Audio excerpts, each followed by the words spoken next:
Hey buddy, it's Steve, and boy, this is not what I wanted my first video back from vacation to be about. From the title, you can discern this is about the recent dissolving of positions at Rooster Teeth and the bombardment of stories from former employees about the abhorrent conditions working there. I was getting ready to board a 10-hour flight back to Texas when the cracks in the dam were becoming full fissures. So what I'm going to be going over will be consequential to how I view the community, but also an incomplete view, as the stories are still coming out. I'm also going to briefly look at the business model RT's new corporate overlords are implementing and how it's going to possibly cause further damage to the company. This video is going to delve into some sensitive topics, and I'd like to warn all of you of that again before I continue. I will break this up into chapters, so if you want or need to take a break and come back, you'll be able to find your place. I want to start with Kdin because her story emotionally impacted me the most. In the time I've been a fan of RT, which is since 2005, I've only run into her once, and it was while she was at an Austin game center called Pinballs. I didn't go talk to her because she was with her friends, but I knew who she was and I didn't want to interrupt her evening away from work. It was around that time that some of her story takes place, and for context, I moved to Texas in the fall of 2014. Kdin worked under contract from February to November 2013 and says she was unpaid for all of her contract work. I'm going to touch on that here in a little bit, but I want to focus on her story right now. Once Kdin was fully hired in November 2013, she says that's when the homophobic slurs started and the nickname Fugs was given to her. This recording from Internet Box has both Michael and Gavin using this nickname and dismissing the problems with it. I was like, fuck it. So I had Fugs. I'm like, hey, Fugs, that's Kdin. That's his nickname. Yeah. I'm like, go fucking get your car. What does that mean? Jumpstart the car. That works. It's a nickname. So that works. It's like how we call you shithead. He loves it, though. Dude, he loves it. It's a term of endearment, though. Well, it's Fugs when I'm serious and Fugsy when I'm like happy-go-lucky. Yeah, Hey, we Fugsy. told him like within the first month, like, so your nickname's Fugs, and he's like, okay, and we're like, good, because we're gonna call you that, so accept it now, and it'll be fine. And he accepted it, so Do you he's also actually been steal pretty his cool lunch about money? it. Shit. I should, dude, that's a pretty good idea. I should do that. Kdin goes on to discuss the absurdly long hours, more than 12-hour days in a lot of cases, to get content edited, and her concerns about the harassment being pushed aside. She also recalls a time where she had pneumonia and had to spend several days in hospital, and then went quickly back to work on that insane schedule. Things didn't get better when she moved over to the No, and that horrible nickname finally ended when she came out as trans in 2016. RT's response to her continued harassment is the absolute worst way to handle a toxic work situation. Have HR haul the harasser into the meeting and give a half-assed apology. I call these cookie jar apologies because the harasser isn't remorseful for what they've done. It's only being given because they were caught. And surprise, surprise, the harassment continued. After going to a founding father, which narrows down the list significantly, she says she was told to, quote, just quit and find somewhere else to work. What the fuck?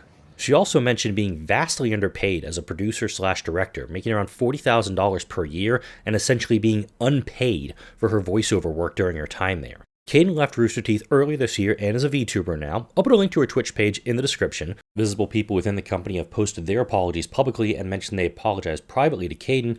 Kdin accepted some of the apologies, but fired back at founder Jeff Ramsey saying, quote, with all due respect, I asked you in 2020 after Mika called you out to address everything the company and those empowered did to everyone. You told me no. Saying bad words is one thing, everything else is on you and RT. Go pay, credit, and give proper benefits to your staff, end quote. Alana Pierce said in a Q&A that was released on October 16th that 2018 was the worst year of her life while working at Rooster Teeth and the worst job she's ever had, and in addition has stress-induced eczema as a result of her experience.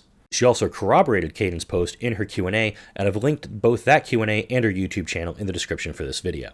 This toxic work culture news isn't new to the community, but in this era where people want to consume information but are fed it with a proverbial fire hose, some things get either missed or forgotten because we're bombarded with so much information all the time. This brings me to Mika Burton. She tweeted out on October 15, quote, all I'm saying is I left out a lot of detail and was overly kind to abusers who I didn't name drop back in 2020. The people speaking up about their horrific treatment at RT isn't news. Shannon McCormick, who voices Ozpin and Ruby and Washington and RVB, said, quote, there are levels of garbage in there that I didn't even know. Yikes. And added that he hasn't been invited to RTX for several years now. In an attempt to quell the firestorm, Rooster Teeth put out this statement Sunday afternoon. I'm not going to read this entire thing because it's a giant word salad that doesn't really say anything. This is 2 pages of words that really do not say that there's no apology in this entire thing. And I think that the responses that you see here, they don't go into the problem. They don't address what's actually going on inside the company. This is a bunch of legalese meant to cover their asses. I do want to touch on the announcement that opened the floodgates. Matt Bragg. His announcement was the first one I saw and got RT and AH trending on Twitter this past weekend. He was hired during RTX 2014 with Jeremy Dooley, and Matt was told, quote, a few weeks ago that his position had been dissolved, air quotes there, but he'll still be doing part-time contract work. His heartfelt post has gotten plenty of support online and from fans and fellow Twitch streamers. There admittedly isn't much to delve into this, as his statement is fairly concise. We'll probably learn more of his experience with the company in the coming months. Marcus LaPorte, the company's prop master, also lost his job with these eliminations. I really enjoyed Master and Apprentice because he was making things I couldn't do if I had infinite time and resources. Marcus said in his post that he's already got multiple career opportunities developing and will also be doing some freelance work. From here, I want to touch on the animation department. A lot of their employees were victims of the Pink Slip Express that came through, and they've been getting the short end of the stick for a long time. We've known since the 2019 crunch controversy that many workers were going unpaid or not receiving overtime pay. Ian Kedward posted about his horrific experience working in animation. Andrea Caprati said it took her years for her to mentally recover from working on Genlock Season 1.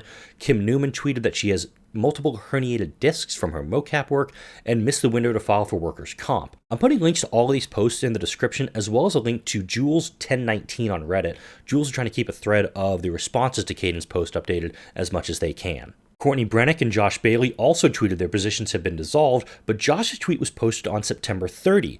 This opens up the question of, how long have these people known they were being laid off? I found this as I was going through and making some B-roll for this video, finding that the Rooster Teeth subreddit has booted all RT staff members from the moderator team as a result of this weekend's firestorm. I've never seen a community do this one in the past, meaning that the community's taken a pretty hard stance against the company for what they've done in this situation.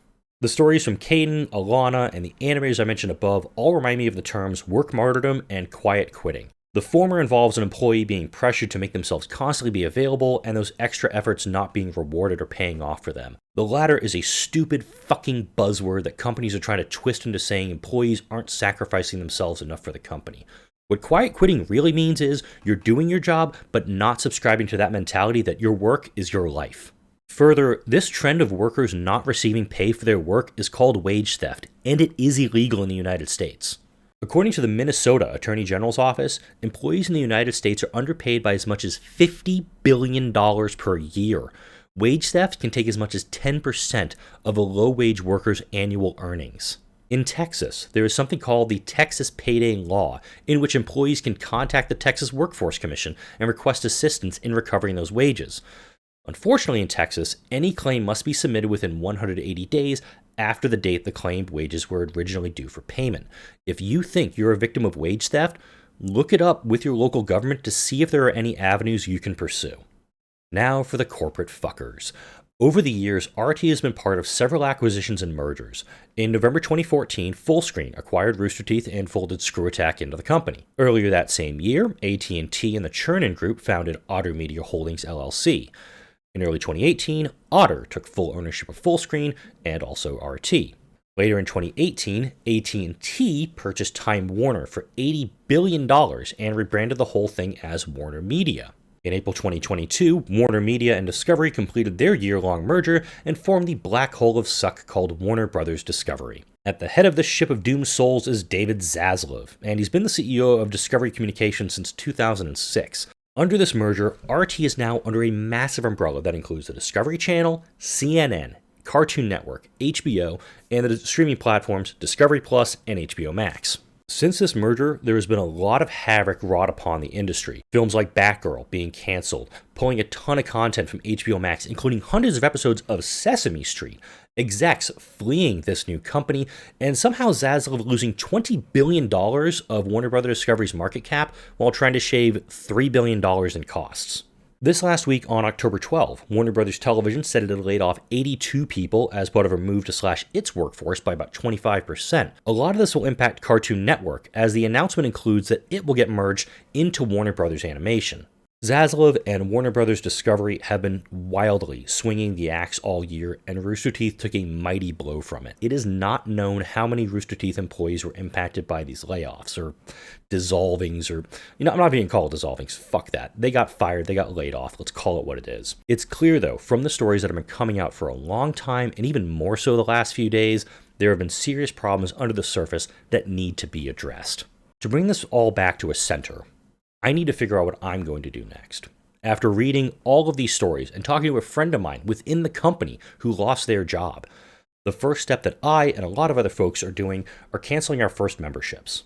Over 20,000 first memberships were gifted from Uno Infinite, and I'd be surprised to see how many of those 20,000 are actually going to become recurring subscriptions. The amount of first-only content I watch is really limited to hardcore tabletop, and before then it was mainly the GTA 5 Let's Plays that came out on Sundays.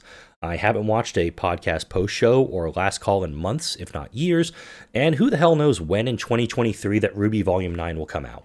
Some folks within the community have called for unsubscribing to Rooster Teeth's social channels, and that's a step I'll also take since I'm not watching much of their content. As for unfollowing individuals within the company, I haven't made a decision there. For those impacted by these cuts, by these firings, if you're a fan of what they did while they were working for RT, please support them now by following them on their platforms, whether it be on YouTube, Twitch, Twitter, wherever they're at. If you have Amazon Prime, you do get one free Prime sub per month that you could send their way also. As for the RTAA and Source videos, I would like your input. I took over doing them from Hembo in 2020, and after his controversy last Thanksgiving, I started working to redo the classic ones. I'll do a community poll to get your thoughts on what I should do regarding them, but like I said, I haven't made a decision there yet. I'll likely have more to say on this topic, but that will be in future gameplay videos. For now, thank you for watching and listening. Drop a like, comment, all that stuff if you took something from this video. I'll see you all in the next one.